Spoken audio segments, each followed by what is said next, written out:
Bonjour à tous, bienvenue sur la chaîne Bien Chez Moi pour une vidéo qui concernera les tensions en Méditerranée, notamment avec la Turquie, la Grèce et la France. Alors, dans un premier temps, nous examinerons la situation et dans un deuxième temps, je répondrai à une série de questions de voyance sur cette même situation. Alors, depuis le mois de juin de cette année, les frictions, notamment entre la Turquie et la France, sont de plus en plus fréquentes. La dernière, c'était le 10 juin, lorsqu'un navire français a fait l'objet de manœuvres qui étaient jugées extrêmement agressives de la part de 3 frégates turques, alors qu'ils cherchaient à identifier un cargo qui était soupçonné en fait de livrer des armes pour le gouvernement de la Libye. Alors, ce qu'il faut bien comprendre en Libye, c'est qu'il y a deux parties. Il y a d'une part le gouvernement officiel, qui est reconnu par l'ONU et qui est soutenu par la Turquie. Et d'un autre côté, vous avez un général qui s'appelle le général Haftar et qui, lui, est soutenu par la France, la Russie et l'Égypte et les Émirats arabes unis. Et bon, le fait que le général Haftar détient la plupart des champs pétroliers n'est en fait qu'un hasard. La France l'a vraiment choisi certainement pour ses qualités humaines, j'imagine, plus que pour les champs pétroliers dont il était possesseur. Voilà. Alors, pour ce qui est de la Turquie, ses intérêts sont un peu différents. C'est-à-dire que la Turquie aujourd'hui importe la majeure partie de ses matières premières de la Russie, aussi bien le pétrole que le gaz. Et celle-ci vise à terme l'autonomie. Et donc si le gouvernement légal libyen récupère ces champs pétroliers, ce qui normalement devrait être le cas puisqu'ils sont reconnus par l'ONU, eh bien la Turquie n'aurait plus qu'à les servir, investir massivement avec des sociétés turques là-bas pour tout récupérer et diversifier du coup son commerce, son approvisionnement en énergie.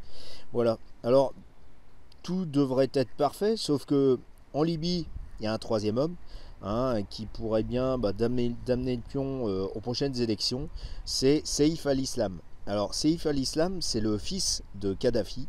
Depuis le mois de mai de cette année, il est recherché par les services secrets turcs pour tout simplement l'éliminer et éviter justement que ce soit une tierce personne qui prenne le pouvoir en Libye.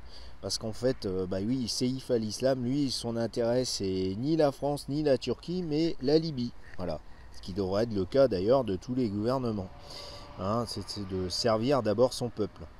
Alors, ça, c'est la première situation, les problèmes en Libye, entre la France et la Turquie. Et d'ailleurs, la France, sur ce sujet-là, a retiré ses bateaux qui étaient chargés de contrôler l'approvisionnement en armes de la Libye.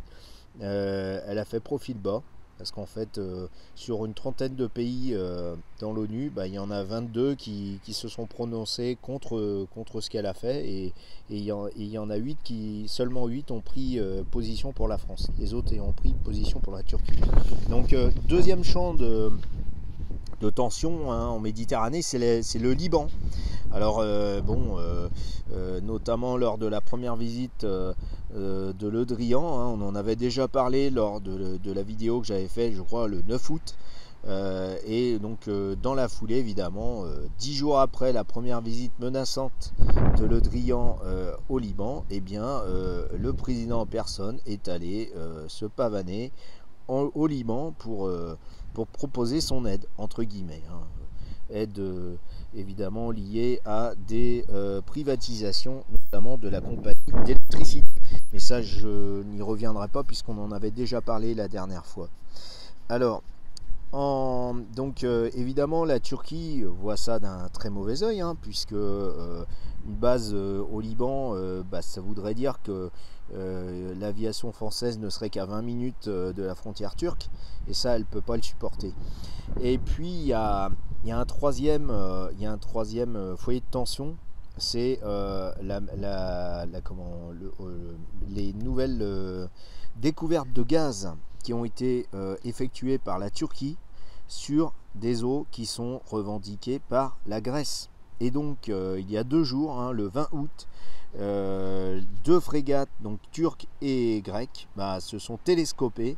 On a échappé de peu à la guerre là-bas, hein, et il a fallu l'intervention de plusieurs alliés de l'OTAN pour calmer tout le monde, hein, notamment les États-Unis qui sont intervenus, hein, et puis la Russie est intervenue côté turc aussi pour calmer tout le monde.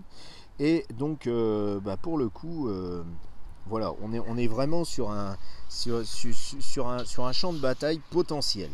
Voilà. On a à côté de ça une multiplication des alliances, hein, puisque les États-Unis ayant progressivement quitté la Méditerranée suite à leur départ de Syrie, eh bien la Turquie s'est sentie pousser des ailes et puis elle a commencé à lier des alliances avec notamment l'Algérie et le Maroc.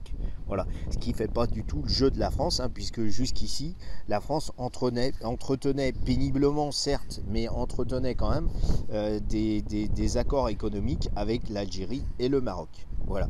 Alors, nous allons maintenant passer à la voyance. Alors, la première question que j'ai posée, c'est est-ce que la France joue sa survie en Méditerranée? C'est la question qu'on peut se poser. Pourquoi on intervient autant là-bas? Ben oui, en fait. C'est clairement oui. Et est-ce qu'elle sortira gagnante? C'est un grand non. Et là, en fait, j'ai posé une autre question. Est-ce qu'elle perd l'Afrique ensuite? Et là, on m'a répondu oui. Alors, ce qu'il faut savoir, c'est qu'en Afrique, on a le Niger qui a une frontière commune avec la Libye. Et donc, le Niger, c'est notre principal pourvoyeur d'uranium, hein, pour alimenter nos centrales nucléaires. Donc, c'est vraiment très compliqué aujourd'hui pour la France. Et donc la deuxième question que j'ai posée, c'est quand interviendrait le départ de la France en Afrique? Eh bien, ça interviendra entre fin 2021 et début 2022. Voilà. Alors, ensuite, concernant la Turquie. En fait, la Turquie, donc j'ai posé la question sur une planche avec une note maximale et une note minimale, et en fait elle obtient une note correcte, c'est-à-dire qu'elle va récupérer beaucoup mais pas autant qu'elle l'aurait souhaité. Et à côté de ça, par contre, la Grèce, elle avait déjà plus grand chose, mais là elle perd beaucoup, puisque ses prétentions sur les champs gaziers, elle pourra laisser tomber, hein. Est-ce qu'elle déclenchera la guerre? On me répond non. Donc, et d'ailleurs, la Grèce n'en aurait pas les moyens, du reste, hein, face à la Turquie. Ensuite, j'ai posé la question par rapport à la Libye, parce que je voulais savoir pourquoi la Turquie ne gagnait pas autant qu'elle pensait. En fait, c'est l'arrivée de Saïf al-Islam en Libye, notamment, qui va faire qu'il va nationaliser les compagnies pétrolières, comme c'était le cas du reste avant la chute de son père en 2011, et couper du coup l'approvisionnement entre guillemets d'une part des compagnies françaises, hein, puisqu'on a déjà la compagnie Total qui est présente en Libye suite à notre intervention militaire là-bas en 2011. Et la Turquie ne récupérera pas ce qu'elle pensait récupérer en Libye. Voilà. Et puis dernière chose, hein, pour l'Algérie aussi, en fait le jeu de la Turquie, c'était vraiment d'intervenir là-bas pour glaner, récupérer des champs pétroliers là-bas, et c'est pas ce qui va se passer, puisque l'Algérie va travailler son économie. On me dit que elle va travailler par elle-même.